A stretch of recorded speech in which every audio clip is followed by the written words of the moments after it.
యేసు రక్తమే జయం పరిచర్య ప్రైజ్ ద లార్డ్. మార్చి 24వ తేదీ 2024. ఈరోజు దేవుని వాక్యము.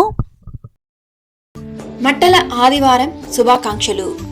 సియోను కుమారి భయపడకుమో, ఇదిగో నీ రాజు గాడిద పిల్ల మీద ఆసీనుడై వచ్చుచున్నాడు.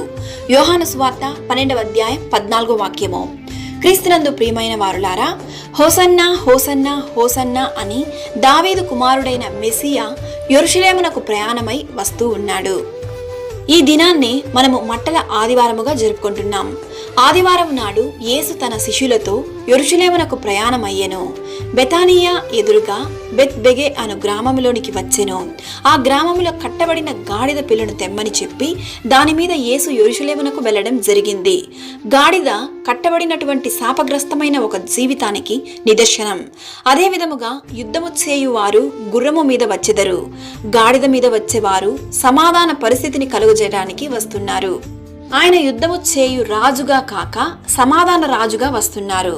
అంత మాత్రమే కాక శాపగ్రస్తమైన మన జీవితాలలోనికి, పాపభరితమైన మన జీవితాలలోనికి విమోచన కలుగజేయడానికై సిలువలో బలియాగము అవ్వడానికి యేసుక్రీస్తు ఈ లోకములోనికి వచ్చెను.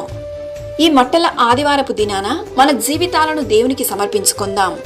హోసన్నా హోసన్నా హోసన్నా, ప్రభువు పేరిట వచ్చువాడు స్తుతింపబడును గాక అని దేవుణ్ణి గణపరచెదము. ఆమేన్. God bless you.